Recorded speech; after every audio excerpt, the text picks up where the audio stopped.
AG2R La Mondiale est heureux de vous présenter Face aux syndicats.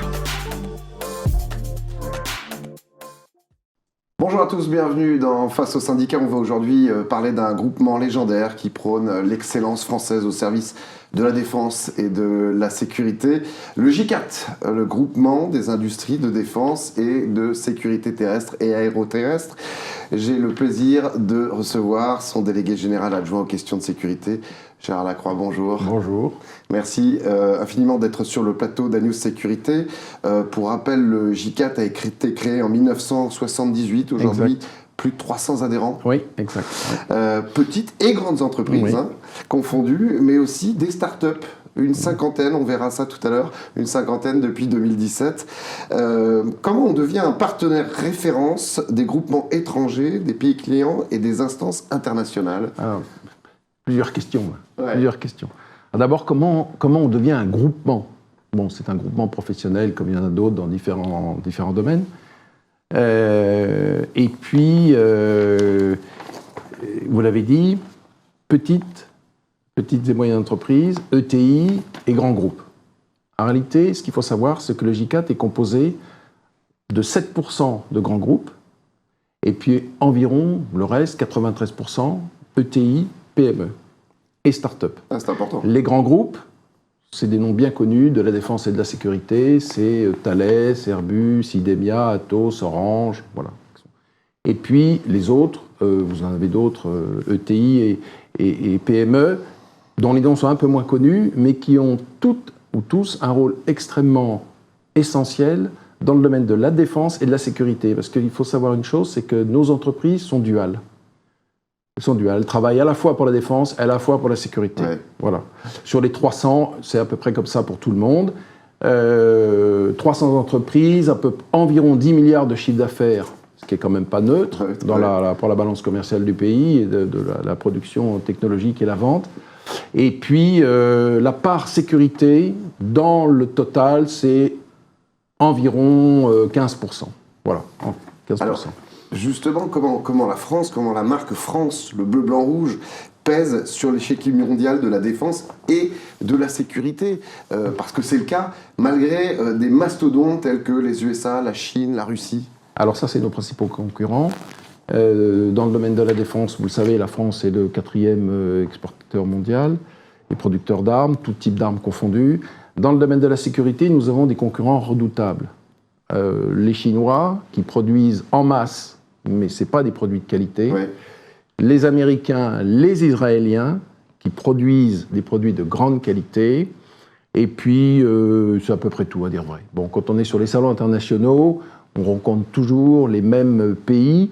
Il y a un pays qui commence à poindre et qui n'est pas neutre dans son approche technologique, liée à une prédominance géopolitique, c'est la Turquie. Ah oui. Voilà, vous savez que le GICAT est propriétaire de salons qu'il organise par le biais de sa filiale, qui s'appelle le COGES, pardon. Donc nous avons des salons, nous avons Shield Africa en Afrique, nous avons Expo Defensa à Bogota en Colombie, nous avons Eurosatori qui va se tenir au mois de juin de cette année à Villepinte. Et à chaque fois, sur nos salons, beaucoup de concurrents exposent et les Turcs ne sont pas les derniers à venir sur nos salons. Voilà, mais la France reste une puissance forte dans le domaine de la défense, évidemment, et dans le domaine de la sécurité, parce que la France, c'est une puissance de très haute technologie. On a des entreprises, on a des pépites. Dans le domaine de la sécurité, par exemple, on couvre tous les champs. Tous les champs du possible sont couverts par des entreprises françaises. Que ce soit le contrôle des flux, que ce soit le contrôle d'accès, que ce soit la cyber, que ce soit les transmissions, tout est couvert par les entreprises françaises. Et c'est bien un historique aussi. Oui, alors il y a un historique parce qu'à l'origine, le GICAT, c'était essentiellement défense, armée de terre. Exact. Armée de terre, parce que vous savez qu'il y a il y a 2 autres groupements. Il y a le GIFAS, qui lui est aérien et spatial, donc c'est Dassault, Airbus. Et puis le GICAN, qui est naval et maritime. Et le GICAT, c'était à l'origine armée de terre. Bon. Et puis au fur et à mesure des années, la part armée de terre est restée prépondérante au sein de la structure de ce syndicat professionnel, mais la défense a pris plus d'ampleur. Et la sécurité, a pris plus d'ampleur, et elle a pris plus d'ampleur surtout depuis les grands attentats. Ouais. Et surtout depuis la lutte antiterroriste que les gouvernements successifs ont conduite. Alors, on va expliquer comment fonctionne le J4 à travers vos 4 objectifs. Le premier étant d'organiser le dialogue entre les institutionnels et les industriels du secteur. Alors, ça, c'est un objectif qui est majeur. C'est tout ce qui relève de la structure même d'un syndicat professionnel, qui fait le lien entre les pouvoirs publics donneurs d'ordre, en l'occurrence le ministère des Armées pour les industries, nos industriels, nos adhérents en défense, ou le ministère de l'Intérieur pour les industriels de sécurité. Je rajoute un petit peu le ministère de la Justice et j'ajoute un petit peu le ministère de l'Économie par le biais de la Direction générale des douanes. Bon, voilà. Voilà, ça c'est essentiel et c'est même indispensable. C'est même indispensable parce que, quand on a un dossier actuellement en cours qui est celui de la sécurité des Jeux Olympiques, sur lequel on reviendra peut-être tout à l'heure, ça, on est vraiment l'interlocuteur entre le donneur d'ordre, l'État, et les industries. Et concrètement, comment se crée ce dialogue? Comment se développe ce dialogue? Comment il s'entretient? Alors, dans le domaine des Jeux Olympiques ou en règle générale? En règle générale. Alors, en règle générale, pour les industriels de la défense, c'est un dialogue permanent avec, par exemple, la Délégation générale à l'armement, la DGA. Pour le domaine de la sécurité, c'est un dialogue permanent qui est mené par le J4 avec le ministère de l'Intérieur et ses différentes composantes, direction de la gendarmerie, direction générale de la police, direction générale de la sécurité civile, etc.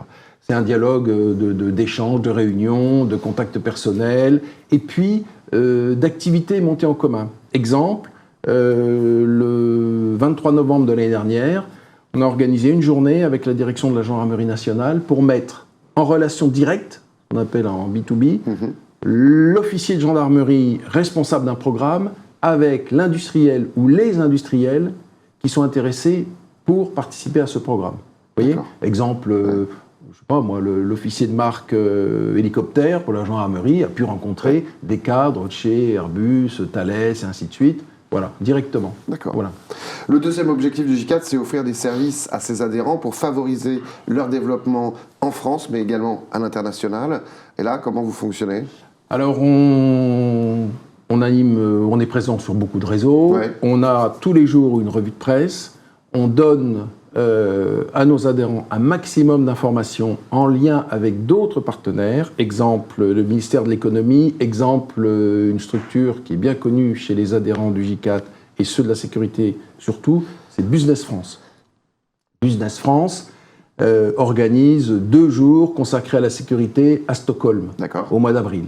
Donc, on se met d'accord avec Business France pour monter un programme, en lien avec notre ambassade, en lien avec des partenaires locaux, des industriels locaux, etc. Bon, on monte un programme et tout de suite on diffuse à nos adhérents.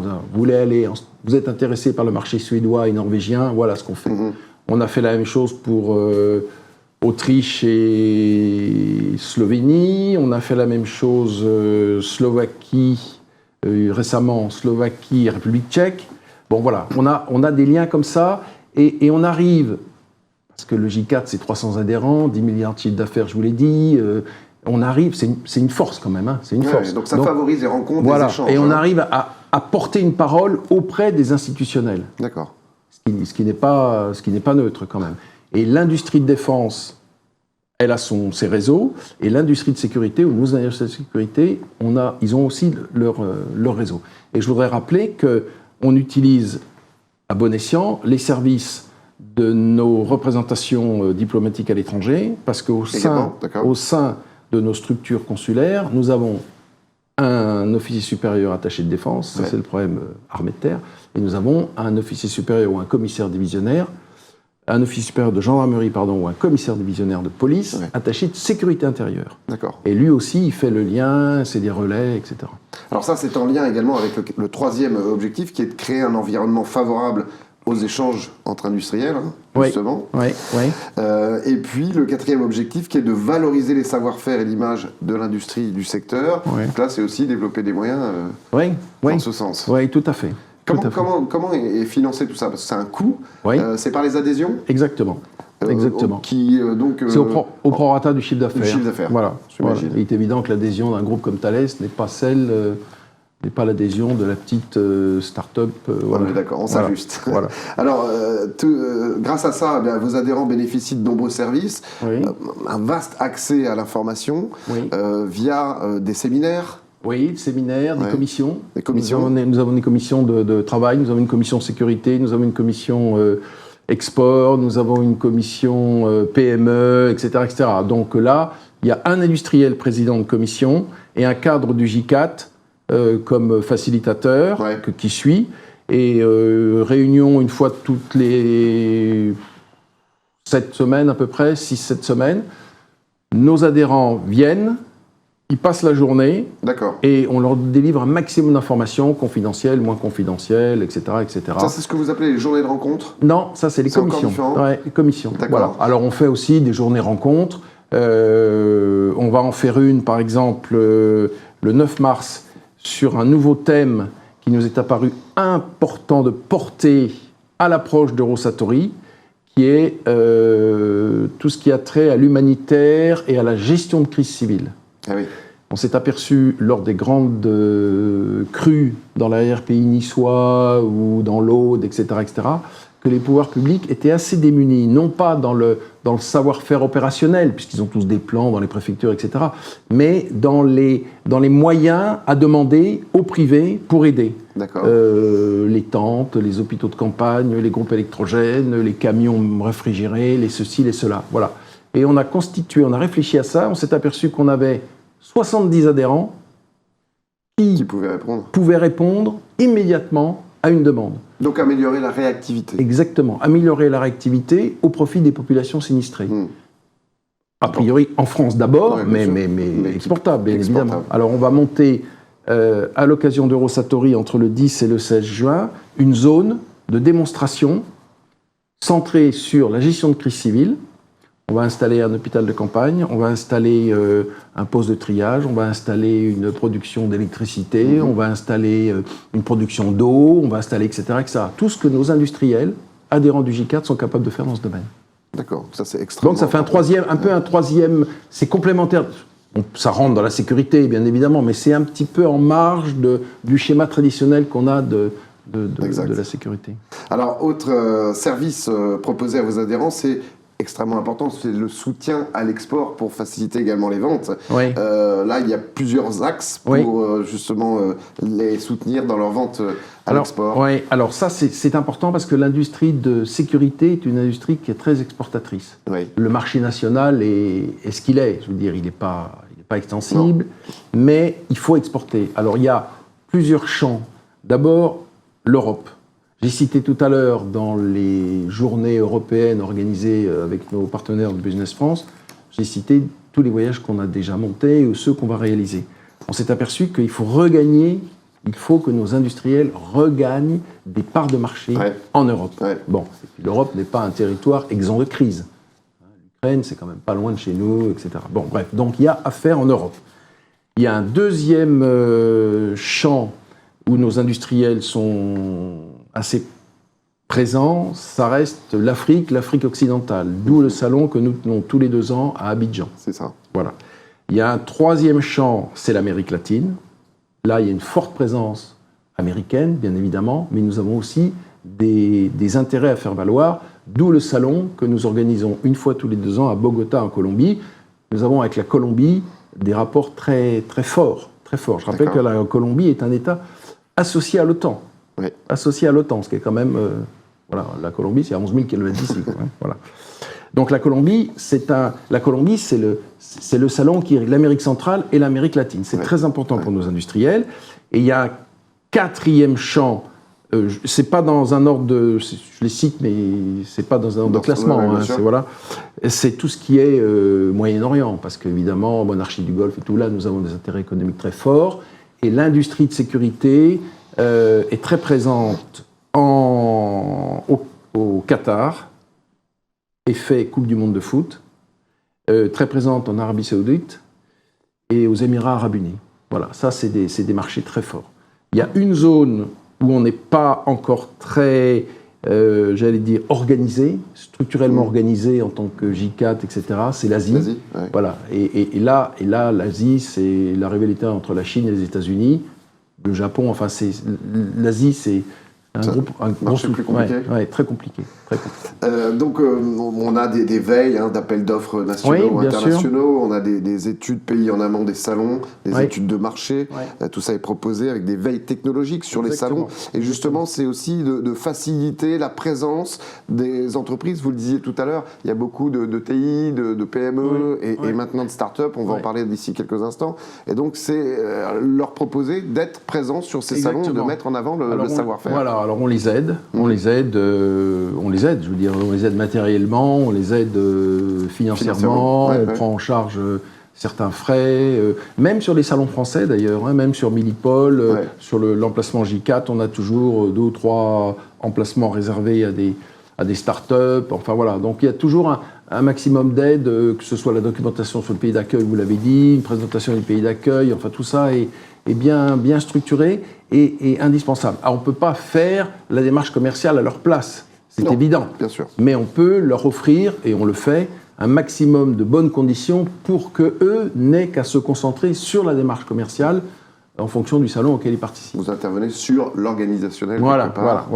Mais ce qui n'est pas neutre. Ce qui n'est pas neutre. Parce que souvent, alors les grands groupes ont souvent des représentations dans ces pays-là. Je parle de Thales parce que, bon, Thales, oui, ils n'ont pas de problème. Il n'y a pas de problème. C'est plus compliqué pour les petites entreprises. Mais la petite entreprise qui vient de Limoges pour aller vendre des gants spécifiques, etc., à Doha, au Qatar, voilà. Faut donc effectivement, vous êtes présent, Eurosatory, Platinum Sécurité Exhibition à Monaco, Expo Defensa, vous en parliez à l'instant, en Colombie. Ce salon en Côte d'Ivoire qui s'appelle le Shield Africa, qui marche très bien. Très bien, oui. Organisé par votre filiale, le COGES. Voilà. Et Eurosatory aussi, alors qui reste le plus grand salon du monde.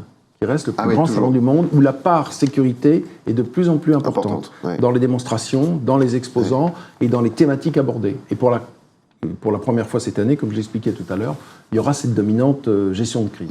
Et ça ne saurait diminuer, ça va, cette présence de la sécurité. Alors, ce qui est difficile, c'est tous les déplacements, enfin tout ce qui a trait aux déplacements liés à la pandémie. C'est-à-dire que quand vous organisez un salon mondial comme Eurosatory, qui pour l'instant, je crois qu'on est à 180 délégations étrangères prévues, il faut faire venir pour l'instant, en dehors de l'aspect géopolitique, qui n'est pas neutre non plus, faire venir des Chinois ou des Russes vaccinés par Sputnik, alors que la France et l'Europe ne reconnaissent pas Sputnik. Enfin, vous voyez les complications qui sont induites par la crise sanitaire du moment, quoi. Et puis là où vous épaulez également toutes les sociétés qui sont membres du J4, c'est en termes de communication, d'affaires publiques, ça aussi c'est important. Alors ça c'est très important, on a une branche de notre groupement qui quotidiennement, on a un cadre qui quotidiennement est en lien avec l'Assemblée nationale, le Sénat, à l'affût de ce qui se passe, je veux dire, en réflexion politique, projet de loi, proposition de loi, discussion à l'intérieur des groupes politiques, etc. Ça, c'est très important.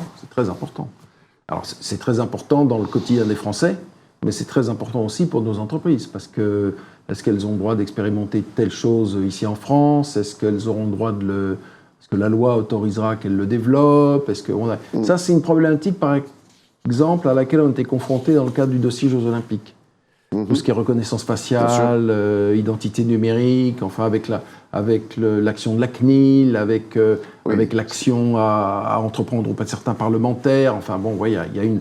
Alors, j'allais dire, il y a du lobbying, on peut employer ce mot-là, il ne faut pas voiler la face. Il y a de la communication. Mais il y a des échanges, bien sûr. des échanges avec les groupes politiques. Complètement. Alors on va parler un petit peu plus de pure sécurité, un secteur qui a été ouvert en 2011, me semble-t-il, au sein du J4, que vous représentez. C'est devenu incontournable, avec un marché français de la sécurité évalué, je crois, à 6 milliards d'euros. Environ 35 000 emplois. Oui, c'est ça. Quel est l'objectif de la commission sécurité que vous représentez ? Alors, il y a plusieurs objectifs. Le premier objectif, c'est d'informer nos adhérents de tout ce qui se fait dans le pays. Évolution législative, évolution réglementaire, de leur donner le nom des cadres en place au ministère de l'Intérieur, dans les différentes directions, etc., faciliter leurs contacts. Ça, c'est le premier point. Le deuxième point, c'est quand on réunit la commission de sécurité, ce qu'on va faire le 10 février prochain, chez nos amis de Securitas, qui nous accueillent avec beaucoup de gentillesse. On salue Luc Guillemin, d'ailleurs. Voilà, Guillemin, Francis Serrado, voilà, on peut les saluer amicalement, voilà. Le deuxième objectif, c'est d'attirer l'attention des membres sur un point particulier lié à l'actualité du moment. Par exemple, le 10 février, ils ont pendant une demi-heure un point de situation précis sur la présidence française de l'Union européenne et la problématique sécurité. Voilà. Bon. Ensuite, échange questions, réponses, etc. Et puis, il y a un troisième objectif, mais pour la commission de sécurité comme pour les autres, qui est indispensable, c'est que les gens se voient, se parlent, échangent. Surtout en sortant de 2 ans après la crise qu'on a traversée, il faut que les uns les autres puissent se parler. Rien ne remplace le partage d'un café ou d'un verre de vin rouge. Voilà, c'est indispensable. Pouvoir parler même d'autres choses. Mais c'est indispensable. Et ça développe du business. Alors vous le disiez tout à l'heure, tous les secteurs de la sécurité, ils sont représentés. Est-ce que plus particulièrement et de façon plus importante, l'univers de la cyber monte en puissance? Oui, alors l'univers de la cyber monte en puissance, il n'est pas porté uniquement et spécifiquement par le J4. D'accord. Il est à travers le dossier Jeux Olympiques, mais en tant que tel, il est plutôt porté par un autre groupement membre de la filière sécurité, comme le J4, qui s'appelle Exatrust. Vous avez Exatrust et ACN qui sont 2 groupements amis, moins importants que nous, mais qui suivent, qui ont en compte toutes les entreprises cyber. Bon. Mais la cybersécurité, on ne peut pas réfléchir à une problématique sécurité aujourd'hui sans prendre en compte. Alors ça a été pris en compte au niveau du ministère de l'Intérieur, il y a au niveau de la gendarmerie nationale un commandement spécifique, il y en a au niveau de la police, il y en a dans le service de renseignement, etc. Donc ça c'est, j'allais dire, c'est la modernité plus, mais c'est aussi le quotidien. Et on ne peut pas réfléchir à un problème de sécurité sans prendre en compte la cyber. Eu égard aux menaces et aux attaques adverses. Parce que, je vous cite juste un chiffre qui est très révélateur. Atos, adhérent historique du J4, et groupe bien connu, a en charge depuis les Jeux Olympiques de Barcelone la sécurité des Jeux Olympiques, la sécurité informatique, entre guillemets, des Jeux Olympiques. Bon. Ils ont réalisé la sécurité à Tokyo l'année dernière. À Tokyo, il y a eu, pendant le temps des Jeux, 4 milliards d'attaques cyber. 4 milliards d'attaques cyber. Ça donne une idée avec des moments bien choisis. C'est-à-dire des attaques sur la cérémonie d'ouverture, des attaques sur la finale du 100 mètres hommes, des attaques sur la finale des sports collectifs, des attaques sur la cérémonie. C'est impactant au niveau du grand public. 4 milliards. Quand on est confronté à un volume d'attaques comme ça, il faut qu'on soit capable de faire. Bon, Atos est capable de faire. Vous voyez, et ça va augmenter. Et ça va augmenter. Et pour les Jeux Olympiques dans 2 ans, chez nous, ici en France, on dit Paris, mais il n'y a pas que Paris concerné par les Jeux Olympiques, on pourrait revenir peut-être, on s'attend à peu près à 3 fois plus. Ouais, c'est ça. Et alors, on sait maintenant que ces cyberattaques ne sont pas seulement pour des demandes de rançon. Non. C'est aussi pour déstabiliser les États. Que la France a pris la présidence de l'Union européenne pour 6 mois, donc grosso modo jusqu'aux élections, qu'on va traverser une période justement de campagne électorale pour justement renouveler ou pas le président de la République, et que donc ces attaques, enfin vous le sentez au niveau de vos adhérents, vont se démultiplier pour essayer de déstabiliser la France. Bien sûr, c'est pas uniquement des domaines de rançon, c'est un acte c'est pratiquement un acte de guerre. Ça déstabilise un État. C'est ça. Il n'y a pas toujours une rançon, mais empêcher par exemple la retransmission par les télés françaises ou américaines des Jeux Olympiques de Tokyo, pour le cyberattaque, ça y est, c'est une grande réussite. C'est une prise de guerre. C'est une grande réussite. Voilà, c'est une prise de guerre. Parlons des JO, justement. Ça, c'est extrêmement important. Le J4 travaille dessus depuis quoi, mai 2019 ? Mai 2019. Alors, mai 2019, oui. Pour ceux qui nous regardent et qui ne sont pas forcément des initiés de la sécurité et de la sûreté, pourquoi et comment le J4 travaille sur ces Jeux Olympiques et Paralympiques 2024 ? En mai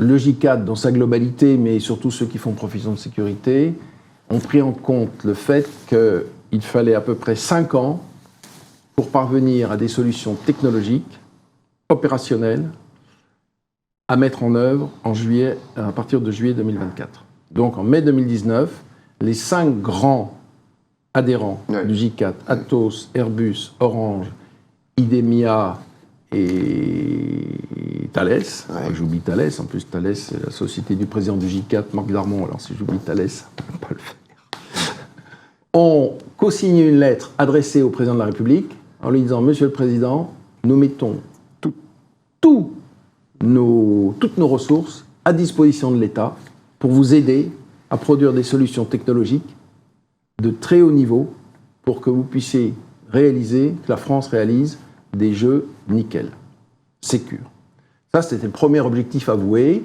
La réponse a été rapide ? Non. Pas tant que ça. Non, pas tant que ça. Non, pas tant que ça. La réponse n'a pas été rapide. Voilà, la réponse n'a pas été rapide, mais enfin, le courrier était bien reçu, et bien reçu, je veux dire, intellectuellement aussi. Bon, voilà, premier point. Et puis, il y a un autre objectif. Alors, il y a un objectif majeur, c'est celui-là. C'est-à-dire faire en sorte que la filière sécurité soit au rendez-vous des JO. Et que, de ce fait-là, le donneur d'ordre, en clair le ministère de l'Intérieur, pour faire simple, ne se tourne pas vers des produits étrangers. Exact. Et surtout, chinois, comme je l'évoquais tout à l'heure, ou américains. Le ministère de l'Intérieur a quand même la faiblesse, souvent, de privilégier les productions étrangères, les caméras Motorola, voilà. Bon, tout ça, c'est bien connu de ceux qui nous écoutent, qui nous regardent. Donc, le but, c'était ça. On produit français, on répond à tous les cas de figure d'attaque possibles, de risques possibles, et on présente au gouvernement une liste de produits capables de. Ça, c'est le premier point. Et le deuxième point, qui n'est pas neutre, on contribue de ce fait-là à la modernisation des forces françaises. Parce qu'il est évident que ces produits-là, achetés, bien sûr, ils ne vont pas être loués, ils vont rester dans la durée, ils vont servir aux policiers, aux gendarmes, aux douaniers, etc. etc. C'est le but, ça. Ça, c'est le but aussi second, qui n'est pas neutre. Donc, on s'est organisé et on a beaucoup travaillé, beaucoup réfléchi, on a écrit beaucoup, on a donné beaucoup de documents aux ministres de l'Intérieur successifs, on les a donnés à l'Élysée, on les a donnés à Matignon, enfin, toute la sphère politique de décideurs. C'est ce que les industriels français sont capables de faire et comment ils peuvent faire. Alors, les réponses du côté de la sphère politique ont été un peu lentes. Mais là... ça se décante un peu. Ça se décante. Mais il faut parce que dans 2 ans. Mais le temps est court. Et puis, c'est une formidable vitrine d'exposition des technologies françaises qu'on pourra ensuite exporter. Dans un contexte d'organisation qui est extrêmement compliqué. Exact. C'est la première fois que les Jeux Olympiques vont se tenir dans la ville. C'est la première fois qu'ils ne vont pas se tenir uniquement dans des enceintes sportives. Cérémonie d'ouverture qui nous donne, voilà, on a tous des cheveux blancs, voilà, tous des cheveux blancs, rien que de savoir comment ça a été conçu. J'en ai pris plus que vous, a priori, des cheveux blancs. Entre la scène elle-même, entre les rives, entre la maîtrise du ciel, le drone, l'anti-drone, enfin, ça va être... Donc, bref, ça, c'est la cérémonie d'ouverture qui est déjà un problème dans le problème. Ouais. Et puis après, tout le reste, la conduite des épreuves olympiques et para-olympiques, parce qu'il ne faut pas oublier que ça dure jusqu'à la fin des Jeux para-olympiques. Exact. Voilà. On sera prêt, Gérard Lacroix. On l'espère. Bon, on fait en sorte. Mais à la limite, la question, faut la poser au ministre de l'Intérieur. Si vous me dites, les industriels seront prêts. Ah, mais les industriels seront prêts. Mais oui, mais bien sûr. Alors, on entame à partir de ce mois-ci une série d'expérimentations en lien avec le ministère de l'Intérieur, le GDSN, enfin tous ceux qui vont en connaître. On va terminer en fin mai. Phase test, c'est ça un peu ? C'est pas vraiment. Oui, enfin si, c'est des expérimentations sur des domaines qu'on a bien ciblés. D'accord. Alors, par exemple, la cyber, on en parlait tout à l'heure, les centres de commandement, la maîtrise des flux, contrôle des foules, maîtrise des flux, vous voyez, c'est ce qui nous préoccupe quand même. Bon, bref. Donc, on va lancer, en lien avec le ministère de l'Intérieur, des expérimentations industrielles sur ces 3 sujets. Fin mai, on rend notre copie en lien avec le ministère, avec nos contacts au ministère de l'Intérieur aux nouveau ministre de l'Intérieur, c'est-à-dire que le nouveau ministre, quand il va arriver à Beauvau, issu des élections du mois de juin, il va trouver un dossier Jeux Olympiques, et donc voilà ce qui a été fait, voilà ce qui reste à faire, voilà combien ça va coûter. Mais alors justement, avec ces élections qui arrivent, est-ce que pendant 6 mois, tout ça on va pas perdre 6 mois finalement avec des dossiers un peu en sommeil, parce que les ministres sont un peu plus préoccupés? Franchement non, franchement non, parce que les préfets avec lesquels on travaille au sein du ministère, que ce soit Olivier de Mazières pour le DEPSIS, que ce soit Ziad Khoury, CNJ, non, c'est des hauts fonctionnaires qui restent en place, leurs équipes restent en place. Bon, voilà, jusqu'au mois de juin, on n'a pas d'inquiétude. Après, le chronomètre, il est déclenché. Nous, on l'a déclenché en mai 2019. L'État l'a déclenché un peu plus tard. Voilà, mais je veux dire, il y a une certitude, c'est que les Jeux Olympiques, ils commencent en juillet 2024. Et qu'il faut qu'on soit prêt, et que chaque jour qui passe de retard ou de non-décision nous rapproche d'une solution chinoise, dont on ne veut absolument pas. Exactement. Sachant que le cloud a déjà été attribué à des Chinois. Oui, alors c'est le dossier Alibaba. Le dossier Alibaba, Les 40 valeurs. Oui. Alors, des entreprises qui auront certainement un rôle important à jouer dans l'optique, entre autres, de ces JO, ce sont les startups. Oui. Alors, en 2017, le J4 a lancé un nouveau label, Generate. Exact. En anglais. Oui, il faut vivre avec l'air du temps. Mais nos cartes de visite sont écrites en anglais et en français, vous savez, faut pas. Pour permettre justement à des startups françaises de comprendre et d'intégrer le monde de la défense et de la sécurité.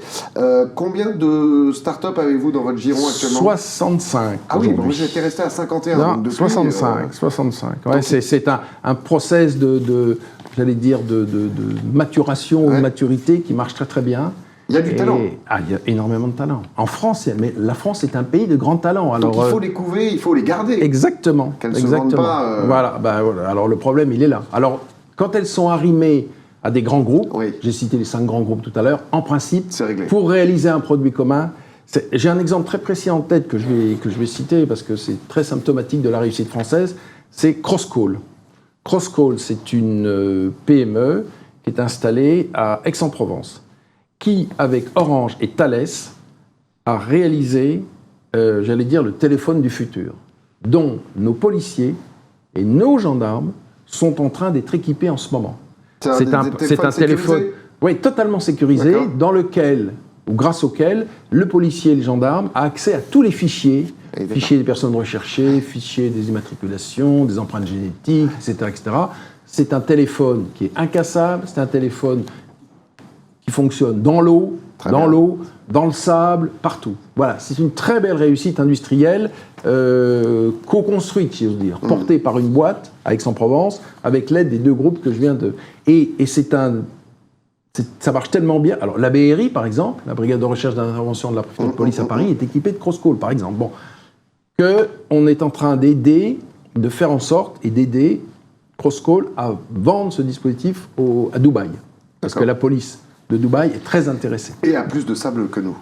Plus de sable que nous. Alors, ces startups, justement, quelque part, vous les aidez à promouvoir, justement, une démarche d'intelligence collective avec les acteurs de la défense et de la sécurité. Vous les emmenez sur les salons? Oui, exactement. On les emmène sur les salons, on les installe, c'est-à-dire qu'on leur offre un emplacement... Et puis, je reviens à l'exemple que je viens de vous citer, là. On met à disposition nos contacts, nos contacts institutionnels, les ambassades, le ministère de l'économie, Business France, etc. Enfin, vous voyez, il y a quand même le J4 a beaucoup d'entrées, quoi. Je veux dire, c'est pas... Donc les startups, elles ont besoin de grandir. Une fois qu'elles ont mis à jour une pépite, elles ont besoin de grandir, de valoriser la pépite. Soit on fait en sorte qu'ils soient reconnus par un grand groupe, soit... vous voyez, c'est tout un... Et elles ont besoin aussi de réaliser leur utilité, puisque vous le dites au J4, les startups ignorent parfois qu'elles sont à l'origine des technologies pouvant avoir une utilité dans le monde de la défense et de la sécurité. Ça, c'est amusant quand même qu'elles ne le réalisent pas. Ça, c'est vrai. Donc c'est sur ces rapprochements que tout d'un coup... Ouais, Il y a ça des- c'est important. des C'est intérêts très qui important, très très important. Juste Il faut parce que- qu'elles gardent un peu leur identité aussi. Oui. C'est-à-dire les arrimer à un grand groupe, c'est très bien, mais il faut qu'elles gardent aussi Bien leur sûr. identité. Vous voyez, C'est ce qui fait leur...